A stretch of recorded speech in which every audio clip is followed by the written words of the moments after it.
انا الاهلي اللي كان والحاضر، انا الاسم اللي هز جبال، من الاول لحد الاخر هيفضل مصنع الابطال. انا قد الحياه وتحدي، ولسه عندي قوه وعندي اعدي الف سد واعدي، اقوم واطلع واهد جبال. انا الاسم اللي لف الدنيا وماضي تيشيرت في اليابان، بطل عدى حدود افريقيا ولسه في قلبه حلم كمان. في ضهري ومن سنين اواني قولوا بيتت كتير علشاني، انا الاهلي اللي صان العشره، دهب مش قشره ولا بهتان. في حلقه جديده من برنامج كرة على باسم. طبعا قبل ما اقول الاخبار طبعا ما تنسوش تعملوا اشتراك ولايك وتفعلوا الجرس ليصلكم كل جديد. طبعا خبر معانا النهارده الفريق يختتم تدريباته استعدادا لمباراه زد في الدوري. طبعا فريق جوه النادي الاهلي طبعا اختتم طبعا مساء اليوم الاربعاء، طبعا مساء اليوم النهارده طبعا على ملعب التتش الجزيره استعدادا لمباراه زد اللي هتكون بكره ان شاء الله باذن الله. عقد طبعا مارسيل كولر المدير الفني محاضره فنيه للاعبين قبل انطلاق فقرات المران الجماعي، وذلك في اطار التحضير لمواجهه فريق زد ان شاء الله. خضع اللاعبون طبعا تدريبات بدنيه متنوعه مع بدايه فقرات المران تحت اشراف اندرس اندو مخطط الاحمال بالفريق، وادى ليو جانج طبعا تدريبات جري حول الملعب ضمن البرنامج التدريبي المحدد له في اطار التاهيل قبل العوده الى التدريبات الجماعيه. وواصل طبعا محمد الشناوي حارس الفريق تنفيذ البرنامج التدريبي المنفرد الذي يخضع له حاليا في اطار المرحله الاخيره من التاهيل بعد جراحه الكتف. انتظم عليها محمد داو كريستو لاعب الفريق في التدريبات بشكل طبيعي، وذلك بعد الجراحه طبعا اللي خضع لها طبعا اللي هو عملها الجراحه اللي بازاله خراج في وجه القدم.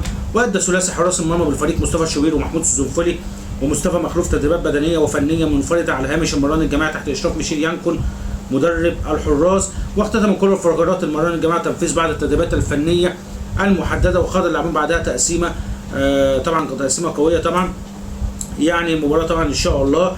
مباراه طبعا مؤجلات طبعا من الجوله الثامنه، مؤجلات طبعا بكره طبعا بكره ان شاء الله المباراه تبقى الساعه 7 مساء ان شاء الله على استاد السلام. طبعا يعني مباراه طبعا منتهى الصعوبه امام خصم قوي جدا فريق زد، فريق صعب طبعا منضم حديثا طبعا لسه طبعا طالع الدوري الممتاز، بس فرقه قويه، فرقه يعني فيها لعيبه خطره جدا. فالاهلي ان شاء الله باذن الله، وانا متاكد واقولها لكم وافتكروا طبعا في مباراه بكره ان شاء الله الاهلي يعمل اداء وفوزا ان شاء الله باذن الله، لان حصل طبعا زي ما جيت قلت لكم الاهلي يعني كولر ومجلس الاداره ادالهم يعني ايه يعني بمعنى اصح اللي هو ايه يعني دش ساخن، واداهم غرامات للاعيبه كلها، غرامات يعني غرامات جامده للاعبين عشان بسبب الاستهتار اللي بلا داعي في المباراه اللي كانت امام انبي. فطبعا الاهلي طبعا لازم زي ما قلت لكم كويس ان الموضوع ده حصل بتاع ماتش انبي عشان ما يحصلش بعد كده. كويس اللي هي جت في ماتش في مواجهه الدوري ماتش واحد، اي نعم زعلنا نقطتين وكل حاجه، بس كويس اللي جت في ماتش ما جاتش في حاجه ثانيه، ما جاتش في السيمي فاينل امام مازيمبي. فالحمد لله جت دلوقتي، ده درس يعلمنا ان لا استهتار امام اي مباراه، انك انت تلعب لاخر دقيقه وانك تجيب اجوان مش تقفل. ده درس بيعلمك الموضوع ده. مع في ماتش الاهلي كان اللعيبه كان في بعض الاخر الدقايق كان مستهتره خالص، كان بيقفلوا وكان كولر كان مش عايز كده، كان عايزهم يهاجموا ويجيبوا اهداف اكتر. اي نعم ضيعنا فرص، بس بنعالج حكايه اداره الفرص. لازم الاهلي يعالج في اداره الفرص ان كتيره جدا، الاهلي كان بيضيع فرص كتيره جدا جدا سواء افريقيان وطبعا محليا في الدوري.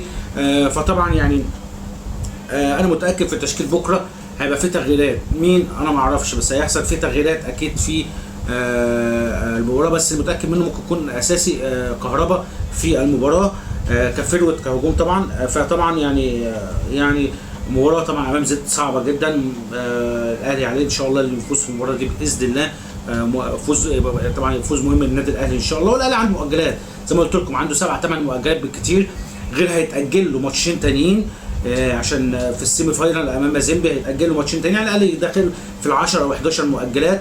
فطبعا حاجه كويسه جدا للنادي الاهلي، وحاجه يعوض ان شاء الله يعني نكسب في مباراه. اهم حاجه المؤجلات، اهم حاجه الاهلي يكسب في مؤجلات. اي نعم في مؤجلات في مؤجلات 2 ماتشين فقدنا فيهم نقاط، اولهم خسرنا من بنك الاهلي وثانيهم اتعادلنا مع انبي. ان شاء الله في المواجهات الجايه ان شاء الله الاهلي يفوز باذن الله في المؤجلات اللي جايه باذن الله، وفي مباراه الدوري عامه ان شاء الله في المباراه الثانيه ان شاء الله باذن الله. فطبعا ان شاء الله الاهلي عليه اللي هو يفوز في المباراه، ومش مباراه دي بس، في كل المباريات باذن الله، لان الاهلي خلاص اكيد في المباريات اللي جايه بعد كده ما فيهاش هزار. اكيد المدير كولر كلمهم وكل كلمهم في الموضوع ده، الموضوع ما فيهوش هزار، ما فيهوش استهتار، لا استهتار. في المباريات الجايه احنا داخلين على جد، ما فيش هزار، داخلين على مباريات في الدوري وبعديها سيمي فاينال امام مازيمبي، فرقه قويه جدا، هنلعبها على ارضها الساعه 3 العصر، فالموضوع صعب، فما فيهوش الموضوع ما فيهوش هزار، ما فيهوش استهتار. ففي بعض اللاعبين ما فيهوش اللي انت تلعب واحد يلعب لنفسه، ما فيش الكلام ده. فطبعا ان شاء الله انا متاكد في مباراه زد ان شاء الله الاهلي هيعمل احلى اداء وفوزا ان شاء الله في مباراه غد بكره ان شاء الله باذن الله، بكره ان شاء الله باذن الله.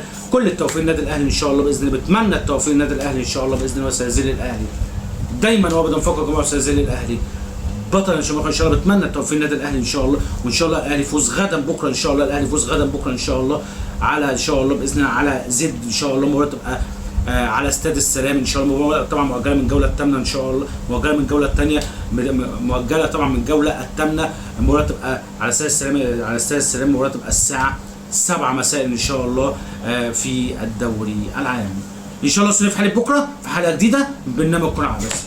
السلام عليكم.